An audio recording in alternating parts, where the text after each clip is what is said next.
meyakini yang tidak terlihat, hati-hati. Karena kita akan melihat yang kita yakini itu menjadi kenyataan. Boro-boro nyekolahin anak. Buat makan aja susah. Tuh itu yang diungkapkan. Coba ungkapkan yang positif. Anak saya pasti sekolah. Pasti ada jalannya. Gimana caranya? Mungkin dapat beasiswa. Mungkin ada jalannya. Malik, ya Allah, Engkau yang maha memiliki segalanya. Dan bagian dari dirimu ada dalam aku. Engkau meliputi diriku. Izinkan aku untuk memiliki sebagian kecil dari apa yang Kau miliki. Untuk memenuhi kebutuhan hidupku. Ar-Rahman, Ar-Rahim, Al-Malik, Al-Qudus, As-Salam, Al-Mu'min, Al-Mu'min. Coba larapkan dalam diri. Aduh, itu Asmaul Husna luar biasa. Itu yang dikatakan di Quran. Walillahil asmaul husna fad'uhu biha. Allah punya Asmaul Husna. Berdoalah kepada Allah dengan Asmaul Husna. Berdoa dengan Asmaul Husna itu begitu. Wujudkan sifat-sifat Dia dalam diri kita.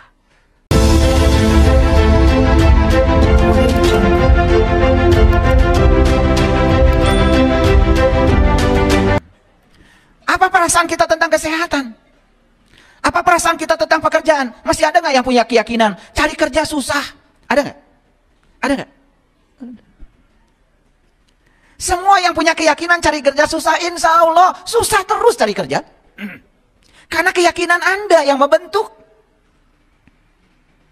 Kita lupa bahwa sebetulnya semua yang kita raih hari ini itu buah dari keyakinan kita. Kita meyakini yang tidak terlihat, ternyata yang tidak terlihat itu akan nampak. Kita menjadi melihat yang kita yakini. Cuman kita nggak pernah sadar. Makanya saya coba ya memberikan kajian-kajian kesadaran seperti ini. Dan kajian seperti ini ya memang hanya untuk orang-orang yang mau sadar. Yang nggak mau sadar ya sudah, biarkan aja. Nanti juga akan disadarkan oleh semesta. Karena semesta punya cara sendiri untuk menyadarkan mereka yang susah sadar. Makanya kita nggak usah usil. Yang ngaji bagus, yang nggak ngaji juga bagus. Yang sadar bagus, yang tidak sadar juga bagus. Karena nggak ada yang sadar kalau nggak ada yang tidak sadar. Betul nggak? Dan Bapak Ibu yang pernah tidak sadar, baru merasakan sadar itu luar biasa mewahnya. Karena ada bumbu dari ketidaksadaran yang pernah dicapai. Betul nggak? Sekarang mencapai kesadaran, belum pernah tidak sadar. Akan biasa-biasa saja ketika mencapai kesadaran. Betul nggak? Nah, menjadi luar biasa mencapai kesadaran karena pernah tidak sadar. Makanya begitu lihat orang yang tidak sadar, jangan usil, kamu juga pernah tidak sadar. Betul nggak? Dan kita juga pernah melewati jalan itu.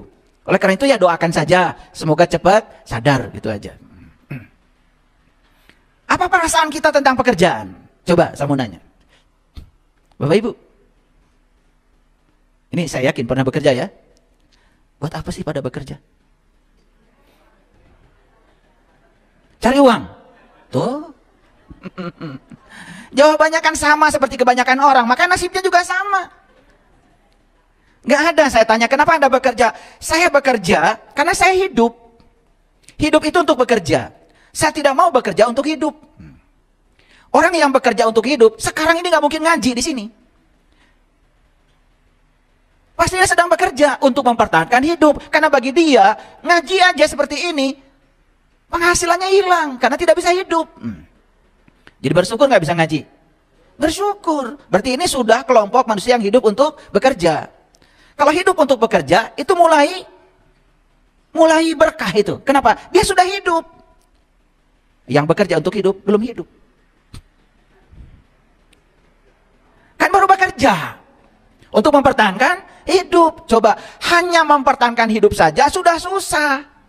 Apalagi berkarya dalam hidup, mempertahankan hidup udah susah. Kenapa? Lagi-lagi keyakinan. Ada nggak orang yang meyakini, kalau saya bekerja saya dapat uang, kalau saya tidak bekerja saya tidak dapat uang? Ada nggak yang punya keyakinan gitu? Kamu itu akan dapat uang kalau bekerja. Padahal ada saat dimana kamu tidak bisa bekerja lagi, tapi uang dibutuhkan. Ini keyakinan ini akan jadi kenyataan. Ya, hati-hati ya, hati-hati. Makanya hati-hati. Ini kajian penting. Ya, saya bagi hadiahnya. Harusnya kan saya tetap dapat uang walaupun tidak bekerja. Kan keyakinan itu yang harus dibangun. Rekening saya tetap bertambah walaupun saya tidur. Rekening saya tetap bertambah walaupun saya piknik. Gimana caranya? Makanya jadi orang kaya itu harus malas.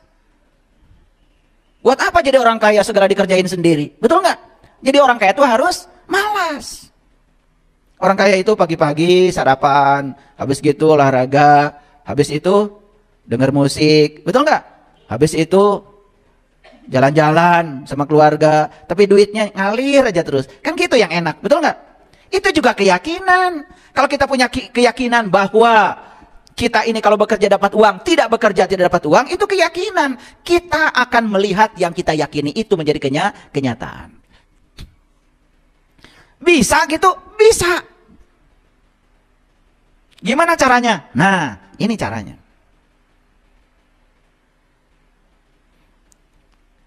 Kita datang ke dunia bukan untuk susah. Makanya buang, hidup itu susah dan penuh perjuangan, buang. Ganti sekarang, hidup itu mudah dan menyenangkan. Anak saya bicara sama saya, ayah, nanti bulan depan pengen balapan. Ada balapan tuh di Birgif. Harus pakai mobil balap dong. Iya, ayah. Oke, nanti juga ada mobilnya. Saya ngomong gitu aja. Saya tidak mengatakan uang dari mana, enggak. Tidak mengatakan kamu mimpi, enggak. Nanti juga ada mobilnya. Apa yang saya katakan selaras antar pikiran dengan perasaan saya. Betul itu. Sebelum jadwal balap itu tiba, ada seseorang yang kemudian ikut pelatihan spiritual dengan saya. Saya cerita, anak saya itu suka balap. Saya juga nggak tahu kalau dia punya mobil balap. Lah saya ceritanya ke dia kok, bukan pada yang lain. Itu juga frekuensi kan? Itu getaran, itu energi. Selesai itu diam-diam, besok-besoknya itu dia datang lagi ke Bandung bawa mobil balap itu.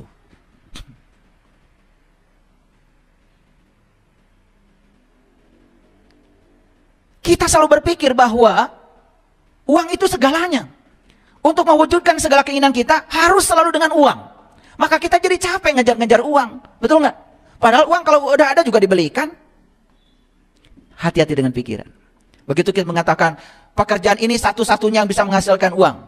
Dan uang satu-satunya yang bisa mewujudkan semua kebutuhan kita. Kita akan terpatri di pikiran kita. Semua yang kita yakini, walaupun belum terlihat sekarang, suatu saat akan mewujud menjadi kenyataan yang bisa kita lihat.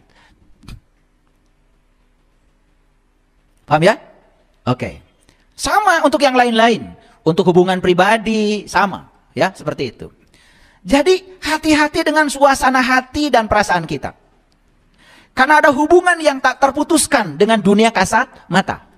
Apa yang kita rasakan ini ada hubungan dengan dunia kasat mata. Bapak Ibu, lagi tidak punya uang, tiba-tiba ada tagihan. Bagaimana perasaannya?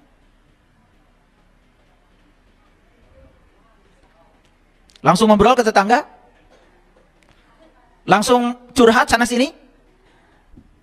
Perasaan yang tidak enak ini diperkuat oleh kita sendiri. Pertama, kita sedang tidak punya uang, tiba-tiba dapat tagihan.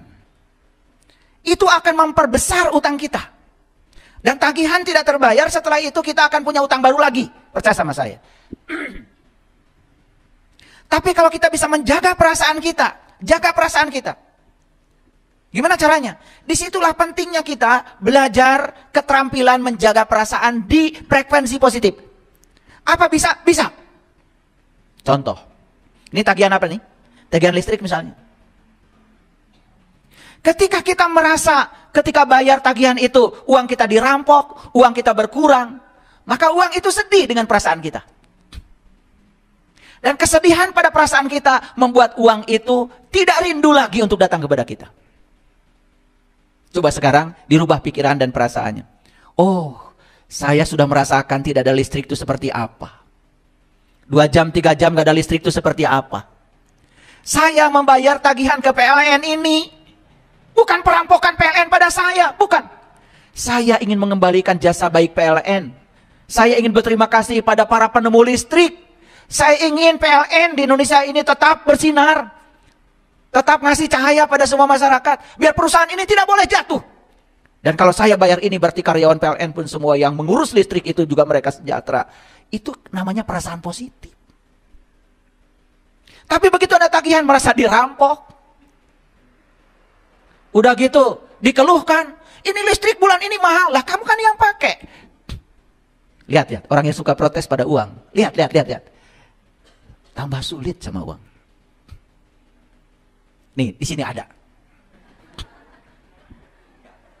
Yang suka berantem soal uang di rumah, ada di sini orangnya. Merindukan uang, tapi uang itu dijadikan sebagai kambing hitam untuk membuat perasaan kita jadi buruk. Bahkan ada orang di ruangan ini, ketika dapat gaji tidak bahagia.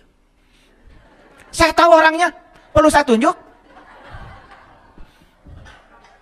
Uang sudah datang dia tidak bahagia. Kenapa? Pikiran mulai mikir. Wah, ini SPP anak, ini. Perasaan langsung negatif, kata uang. Tekaduh, aing mah datang ke dia.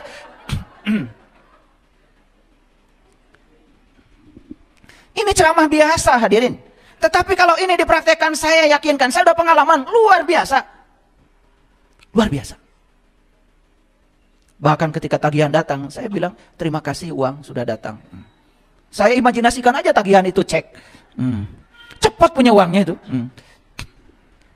Ini masalah. Makanya saya tertarik untuk kasih judul ini, meyakini yang tidak terlihat, hati-hati. Karena kita akan melihat yang kita yakini itu menjadi kenyataan. Saya ngajar mata kuliah entrepreneurship di perguruan tinggi. Di beberapa universitas. Bahasa Indonesianya mata kuliah kewirausahaan. Ingin mencetak anak-anak muda ini menjadi orang-orang yang berkelimpahan itu. Ternyata tidak mudah membalikan tangan. Karena apa? Saya harus meruntuhkan dulu keyakinan-keyakinan yang dibangun oleh ibu bapaknya, guru-guru sebelumnya, lingkungannya.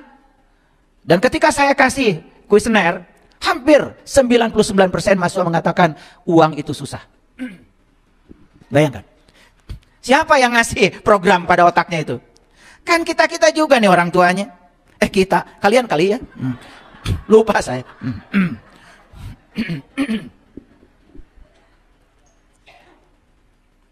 Kita ini selalu berpikir bahwa segala kebutuhan hidup harus dipenuhi oleh uang. Makanya kita jadi mengejar-ngejar uang. Coba sekarang kita bisnis, bekerja, dirubah.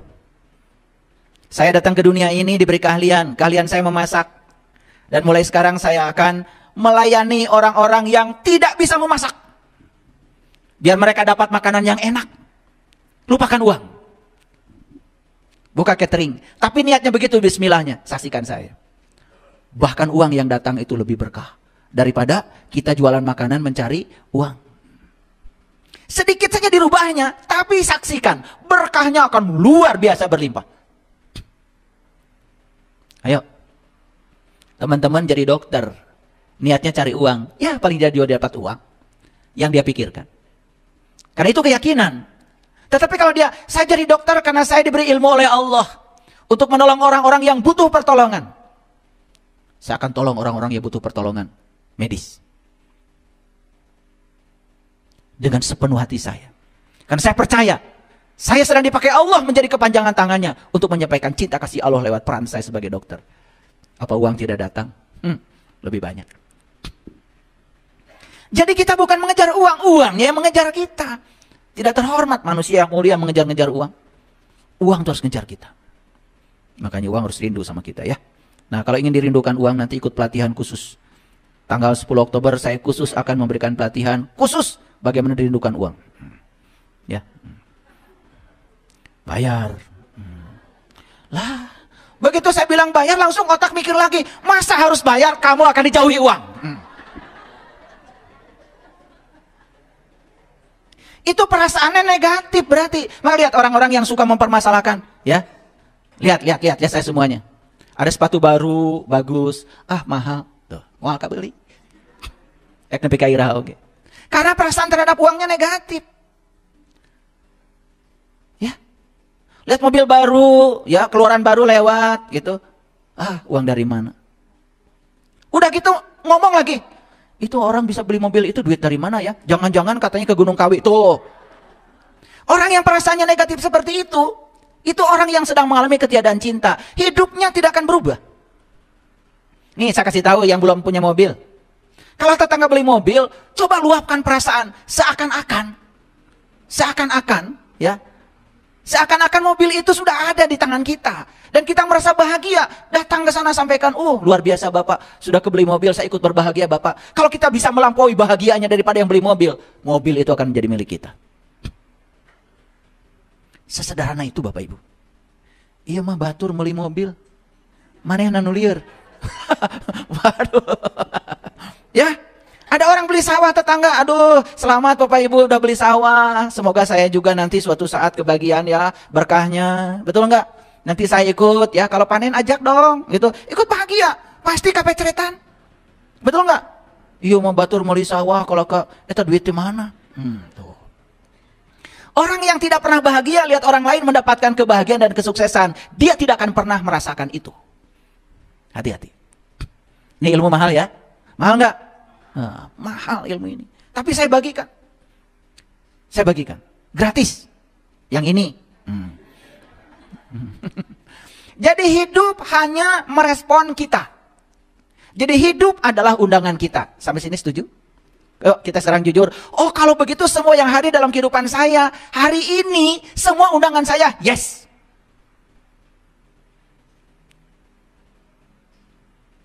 Semua yang mengundang adalah dirimu.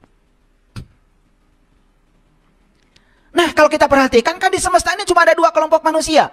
Ada mereka yang hidupnya lebih banyak positif. Ada mereka yang hidupnya lebih banyak negatif. Tahu nggak bedanya?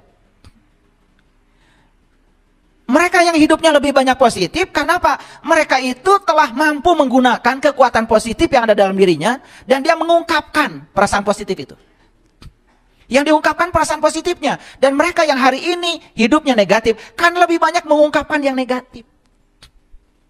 Coba, ingat-ingat tuh. Kenapa anak-anak tidak mau sekolah? Kenapa anak-anak tidak kebiayaan sekolah? Karena kita selalu mengungkapkan yang negatif. Boro-boro nyekolahin anak. Buat makan aja susah. Tuh itu yang diungkapkan. Coba ungkapkan yang positif. Anak saya pasti sekolah. Pasti ada jalannya. Gimana caranya? Mungkin dapat beasiswa. Mungkin ada jalannya. Bapak Ibu. Saya mengagumi orang tua saya. Kenapa? Saya bisa sekolah dari kampung saya ke SMA itu hampir 80 kilo itu. Dan buat ongkos juga tidak ada. Tapi bapak saya selalu mengatakan, bapak jeung mama ngan bisa ngadoakeun ka anjeun. Da sakieu kaya anak-anak, tapi insya Allah mun hayang sakola pasti sakola. Itu maghrib, saya pergi dari rumah ke jalan. Gak bawa uang seperak pun coba. Gak bawa uang seperak pun. Luar biasa doa ibu bapak saya. Ada orang baru tutup restoran. Ya restoran di kampung. Warung nasi lah. Baru tutup. Dia nanya, aduh saya ditanya meni bunga. Ujang teh bade ka mana? Bade ka Garut. Bade naon? Nyalira. Hoyong sakola, bade daftar. Gaduh ongkos. Henteu. Coba. Saya dikasih ongkos. Sampai di Garut. Nanti di Garut kota ada yang nanya lagi. Ya. Ujang teh di mana? Bari daftar ke sekolah. Kulam di mana? Teu gaduh wargi di dia. Gaduh artos. Henteu. Saya tadi dia ngongkos. Ada aja pertolongan. Atas we di dia atuh tiasa adan teu. Oh, adan mah eta mah tiap dinten. Di tes adan. Suara saya bagus. Tos we cenah aya nama ngawuruk ngaos di dia. Tuh. Ketemu jalan lagi. Itu cerita di Garut. Mau sekolah ke Bandung sama ceritanya begitu. Tapi saya bisa sekolah. Ternyata tangan-tangan semesta itu yang dipikirkan oleh kita. Tarik saja oleh kita, maka tangan-tangan semesta akan datang untuk mewujudkan segala yang kita mau. Makanya jangan pernah berpikir cara. Hebat Allah itu. Yang penting ungkapkan perasaan positif. Tapi selama ini kita selalu mengukur Allah dengan ukuran kita, dengan dompet kita, dengan saldo kita. Kita nggak percaya kepada Allah.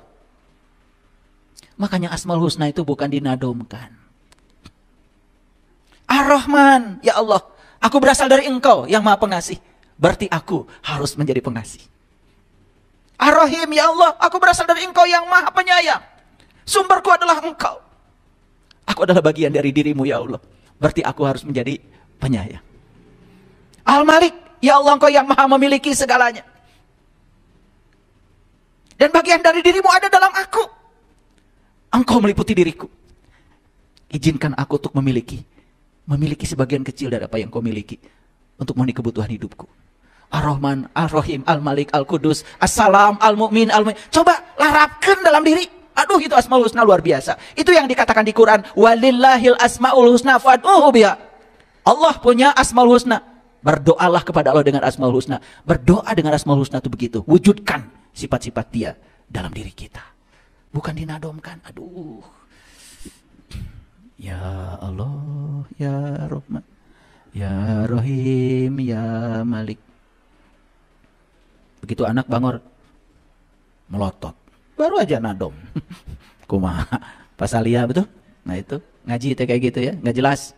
Yang diaji dengan kehidupan tidak koheren. Ulangi ya, yang banyak positif hidupnya sebetulnya sederhana. Kan dia mengungkapkan yang positif aja sepanjang hidupnya. Tidak ada keterbatasan. Kamu nanti pasti sekolah, nanti kamu pasti punya rumah, rumahmu pasti besar, mobilmu pasti punya, pekerjaan pasti dapat yang bagus. Ungkapkan aja semua itu yang positif. Daripada kita mengungkapkan, awas ya, cari uang tuh susah. Cari pekerjaan tuh, sekarang luar biasa susah. Kata susah sudah masuk di otak kita, itu jadi keyakinan, jadi belief system. Makanya meyakini yang tidak terlihat, hati-hati. Sekarang belum terlihat, tapi apa yang kita yakini, walaupun belum terlihat, suatu saat kita akan melihat semua yang diyakini. Bisa jujur sekarang pada diri kita? Udah ketemu sekarang? Oh ternyata meren ieu masalah kita selama ini. Kayaknya ini masalah kita selama ini. Kan kita selalu berpikir terbatas, betul nggak?